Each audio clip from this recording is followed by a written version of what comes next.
5 minutes? Non. Ah non, 20 minutes. Ok, j'ai eu peur. J'ai cru qu'il me restait plus que 5 minutes d'enregistrement.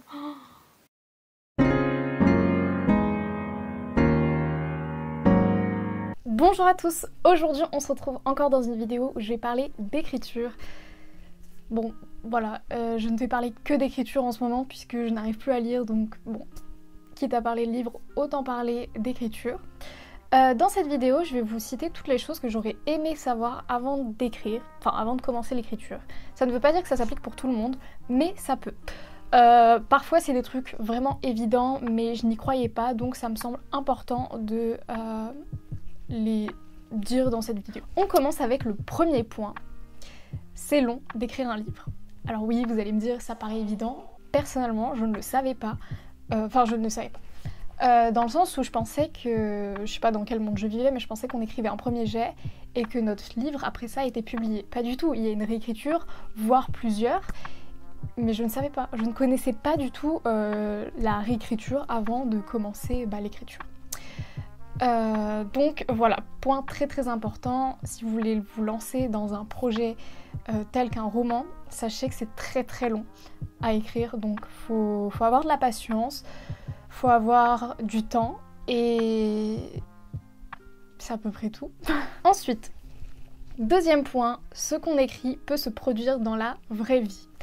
Pareil, je n'y croyais pas du tout, je me suis dit oui bon d'accord, les gens ils font genre et tout. Figurez-vous que des trucs que j'ai écrits dans mon deuxième roman se passent actuellement dans ma vie personnelle. Alors, bon, vous savez, si vous connaissez un petit peu mon livre et tout, que mon livre est assez hard, on va dire.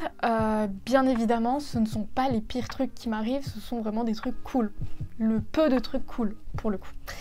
Donc voilà, c'est pas des lol, faites gaffe à ce que vous écrivez parce que justement moi j'ai de la chance parce que c'est des trucs cool qui m'arrivent, mais si jamais vous écrivez des trucs vraiment pas cool, ça peut vous arriver également, donc faites attention à vous. Troisième point, plus on écrit, plus on s'améliore. Ça, je n'y croyais pas du tout, je me suis dit non mais j'arriverai jamais à bien écrire. Alors bien sûr, je n'arrive pas totalement à être satisfaite de ce que j'écris. Je suis toujours déçue, mais ça, c'est dans tout ce que je crée de toute façon. Donc, je me suis faite à l'idée. Mais c'est vrai que plus on écrit, plus on est à l'aise avec l'écriture, plus on sort des phrases de ouf et on commence à être fier de soi. Donc ça, pour le coup, ce n'est pas faux, franchement. Faites le test. Si jamais il y a des périodes où vous avez vraiment le temps d'écrire et que vous écrivez très régulièrement, vous allez voir que vous allez être plus satisfait de ce que vous écrivez. Quatrième point, notre premier roman n'est pas forcément celui qu'on va publier. Alors ça, j'ai eu du mal à me faire à cette idée puisque quand j'ai écrit mon premier roman, j'avais pour but de n'écrire qu'un livre déjà, parce que c'était vraiment un rêve d'écrire juste un livre et puis après, je me suis pas dit que l'écriture ça allait me passionner. Et puis, il se trouve que j'ai pris conscience que mon livre n'était pas du tout à la hauteur de mes attentes et que les sujets que j'avais abordés dedans ne correspondaient plus à la personne que je suis actuellement. Enfin, la façon dont je les ai abordés, c'était pas forcément la meilleure. Et donc, j'ai tiré un trait sur ce livre. Finalement, il prend la poussière et je n'en ai rien fait. Alors, ça ne veut pas dire que si vous écrivez un premier livre, il ne sera jamais publié. Je connais des personnes qui ont publié leur premier roman. Mais c'est vrai qu'il faut se faire à l'idée que ce n'est pas parce que vous écrivez un livre que ce sera forcément ce premier livre qui sera publié. Il y a beaucoup d'auteurs qui écrivent plusieurs livres avant de se faire publier.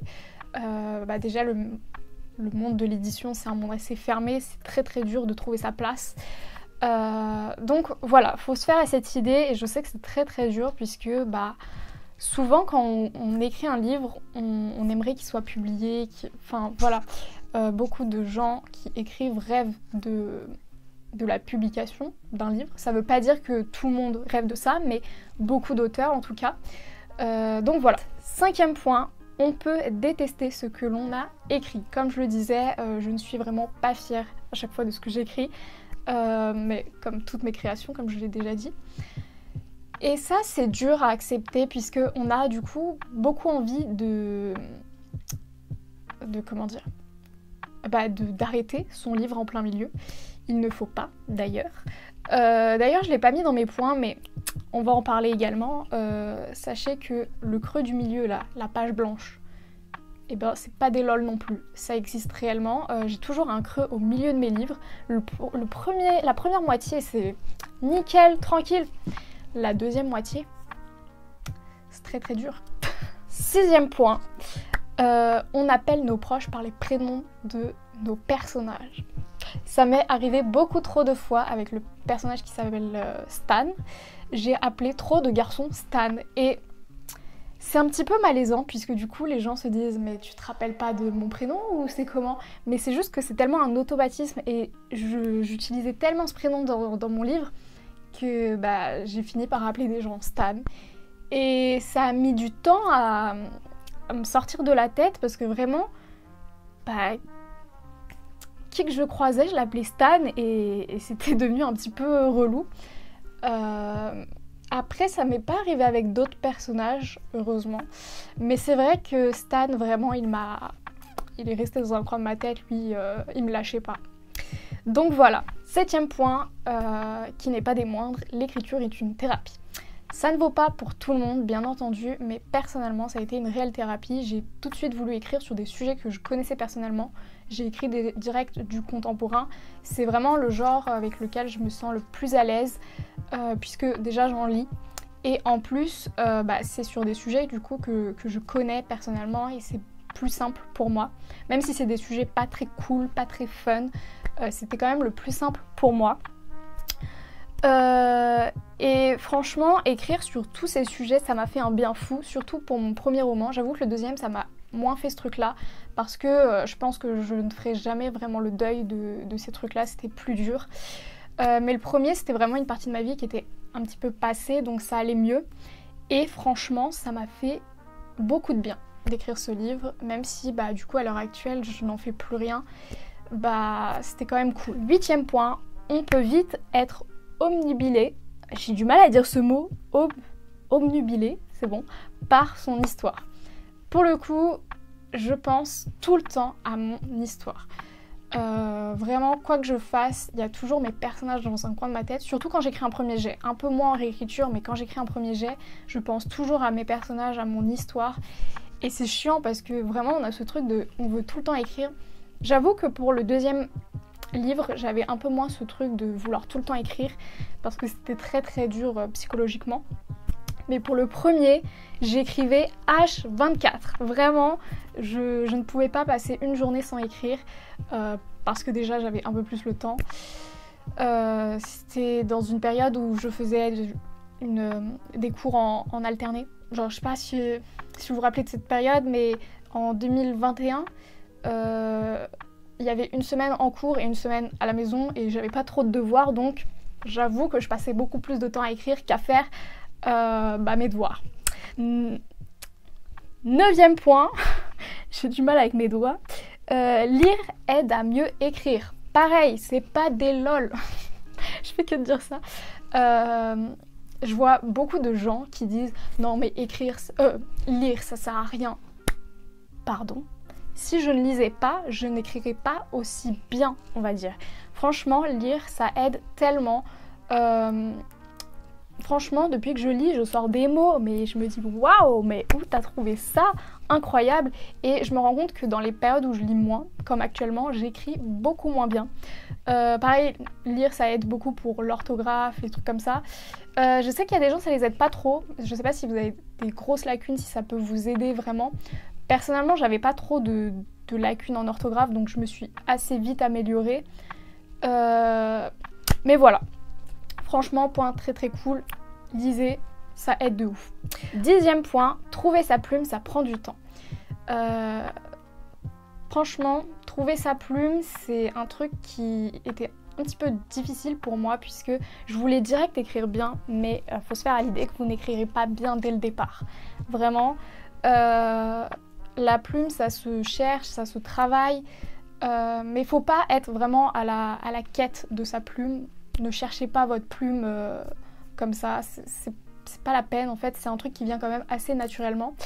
Ça vient peut-être plus lors de la réécriture. Quand on fait un premier jet, ça sert pas tellement de se concentrer sur la tournure des phrases. Vraiment, concentrez-vous sur l'histoire. c'est quand même le plus important lors du premier jet. Mais à la réécriture, c'est vrai que c'est assez frustrant de se dire « Ah, j'aime pas ça, j'aimerais bien écrire comme tel auteur ». Déjà, ne vous comparez pas, ça ne sert à rien. Chacun a une plume différente. Et voilà. 11e point, je n'ai plus assez de doigts. On devient beaucoup plus observateur. Alors pour ma part, étant une personne assez introvertie, j'étais déjà très observatrice. Mais écrire, ça m'a encore plus aidée à l'être, d'autant que j'ai beaucoup de mal avec les descriptions, donc je devais vraiment faire attention à tous les détails. Déjà, quand je vais chez des gens, j'ai l'air d'une psychopathe, je regarde tous les moindres recoins, mais c'est juste parce que j'aime bien les détails comme ça, et après pouvoir les recaler dans mon histoire. Typiquement, souvent ça m'arrive d'aller chez des gens avec d'autres personnes et dire « Ah, il y avait ça, c'était trop cool », et que la personne me dise « Mais comment t'as vu ça? C'était où? Je l'ai pas vu. » Genre vraiment, j'observe beaucoup trop de choses. J'observe pas que d'ailleurs les lieux, j'observe également les gens, et ça c'est un petit peu bizarre parce que les gens se disent « Mais qu'est-ce qu'elle fait celle-là ?» Parce que vraiment quand je suis dans une phase d'observation, on va dire, je regarde les gens et je parle pas. Genre vraiment juste, je suis focalisée sur comment ils agissent, comment ils sont, sur leurs traits de personnalité et tout. Donc vraiment, je fais pas trop attention à ce qu'ils me disent. Désolée.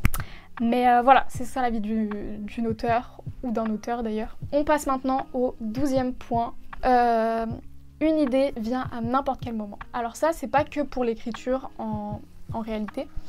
Une idée vient à n'importe quel moment, mais quand je n'écrivais pas, je me disais bah j'ai une idée, c'est pas grave, ça reviendra. Bon, déjà c'est rare que ça revienne.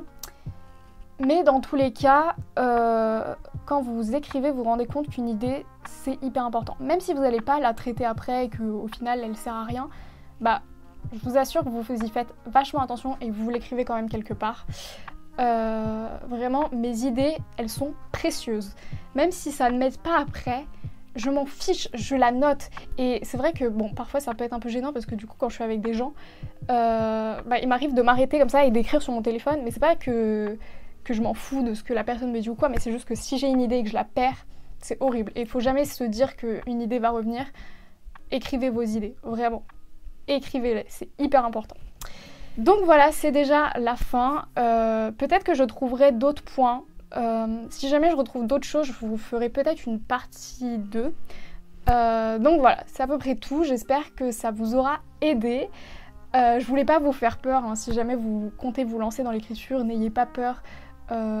Lancez-vous malgré tout, ce n'est pas grave. On se retrouve très vite pour une prochaine vidéo. Bisous!